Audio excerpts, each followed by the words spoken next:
തനിക്ക് മാരകരോഗം ഉണ്ടായിരുന്നുവെന്നും അതിൽ നിന്നും തന്നെ സഹായിച്ചത് ആരാണെന്നും തുറന്നു പറഞ്ഞിരിക്കുകയാണ് നടൻ സലിം കുമാർ. മാരക രോഗം വന്നപ്പോൾ തന്നെ ജീവിതത്തിലേക്ക് മടങ്ങിവരാൻ സഹായിച്ചത് അമൃതാനന്ദമായി ആണെന്ന് നടൻ സലിം കുമാർ പറയുന്നു.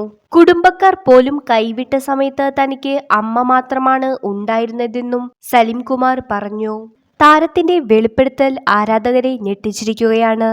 3-4 വർഷങ്ങൾക്ക് മുൻപ് രോഗം വന്നിരുന്നുവെന്നും താനൊരു രോഗിയായിരുന്നുവെന്നും അപ്പോൾ തന്റെ ജീവിതകാലം കൊണ്ട് ബന്ധുക്കൾ പോലും തന്നെ കൈയൊഴിഞ്ഞ ഒരു സമയമുണ്ടായിരുന്നുവെന്നും അങ്ങനെ ഡോക്ടർമാരാണ് അമ്മയെ കാണാൻ തന്നോട് പറഞ്ഞത് എന്നും സലിം കുമാർ പറയുന്നു.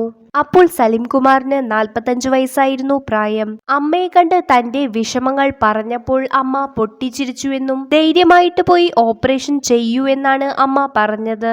ആ ഇരുട്ടിൽ നിന്നിരുന്ന തന്നെയും തന്റെ കുടുംബത്തെയും വെളിച്ചത്തിലേക്ക് കൊണ്ടുവന്നത് അമ്മ തന്നെയാണെന്ന് സലിം കുമാർ അഭിമാനത്തോടെ പറയുന്നുണ്ട്. ഈ ജന്മം മുഴുവൻ താൻ അമൃതാനമ്മയോട് കടപ്പെട്ടിരിക്കുന്നുവെന്നും മരണം വരെ അമ്മയുടെ ഒരു മകനായിട്ട് ജീവിക്കണമെന്നും സലിം കുമാർ പറയുന്നുണ്ട്. കൂടുതൽ വീഡിയോസിനായി ചാനൽ സബ്സ്ക്രൈബ് ചെയ്യൂ.